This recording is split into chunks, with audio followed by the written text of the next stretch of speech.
अस्सलामुअलैकुम वरहमतुल्लाहि वबरकातुहू। कायदे मौलाना रूमी की किताब से एक सबक आमोज कहानी लेकर हाजिर हुई हूँ। साथ जुड़े रहिएगा, बहुत मजे की कहानी है। हो सकता है किसी का दिल इसे खुश हो जाए और मुतमिन हो जाए। एक ऊंट की और एक चूहे की कहानी है। चूहे की रहबरी अम्मान है। एक ऊंट किसी जगह पर खड़ा था कि मुहार जमीन पर गिरी हुई थी। चूहे ने ऊंट की मुहार को मुंह में लेकर खींचा। ऊंट चलने लगा। चूहे ने दिल में ख्याल किया कि मैं तो बड़ा शहजोर, मेरे खींचने पर ऊंट मेरे पीछे चल पड़ा। ऊंट ने चूहे की जब ये हरकत देखी तो इसे मजीद बेवकूफ बनाने की खातिर अपने आप को के ताबे कर दिया। चूहे ने ऊंट की नकेल को अपने मुंह में मजबूती से पकड़ लिया और आगे आगे गुरूर और अकड़ता हुआ साथ ले चला। पीछे पीछे ये ऊंट मिसल ताबेदार गुलाम के चल रहा था। चूहे ने दिल में कहा, आज मुझे पता चला मैं कौन हूँ और मेरे अंदर इतनी जान है कि ऊंट मेरी पैरवी करने पर मजबूर है। ऊंट दिल में ये कह रहा था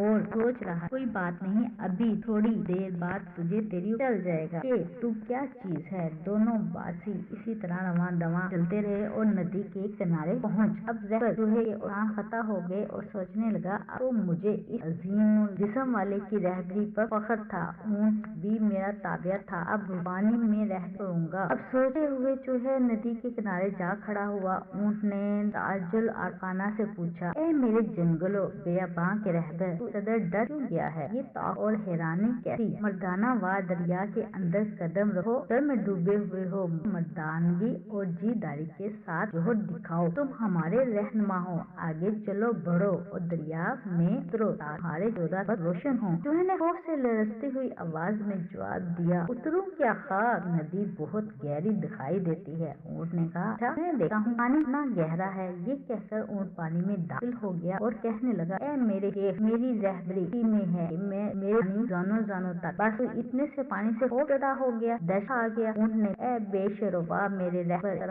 ना खराब करो, मेरे साथ आओ, सीधा सीधा पानी में आकर रहबरी करो। तुम्हें तो मेरी रहबरी पर बड़ा नाज और फख्र है। चूहे ने कहा, जनाब आपकी जानो रानो पानी है, मैं जमीन और इसमें आसमान का फर्क है, मैं गरक हो जाऊंगा। जो पानी आपकी जानों तक है वो मेरे सर से 20 गज ऊंचा है। चूहे ने जब अपनी औकात का पता चल गया तो कहने लगा, जनाब मैं अपने किए पर बहुत नादिम और शर्मिंदा हूँ, मुझे माफी दे दीजिए, मेरी माफी कबूल कीजिए, मुझे माफ कीजिए। आइंदा इस तरह बड़ों वाला रहनुमा शेख बनने का ख्याल दिल में कभी ना लाऊंगा और दोबारा जिंदगी भर ऐसी गलती ना करूंगा। खुदा के लिए खतरनाक नदी से मुझे भी पार करवा दे। ऊंट ने गुस्से में आखा, खबरदार, मैं ऊपर आइंदा ऐसा घमंड न करना, तो अपने जैसे चूहों में जाकर राजा महराजा बनकर रह, अपनी औकात से बढ़कर सामने शेख ना बन, अपनी चादर हो नहीं पाँव लाना चाहिए। ऊंट को चूहे की माफी और नदामत पर रहम आ गया। इसने कहा, मेरे कोहान पर बैठ जाओ, तेरे जैसे सैकड़ों चूहों को पानी में बिठाकर पार करवाता हूँ, हालात और बाहिफाजत में पाल लेकर जाऊंगा। डर से हयात ये है कि अगर जो खुदा ने सुल्तान नहीं बनाया तो लाया बनकर रहो, खुदा ने दौलत नहीं दी तो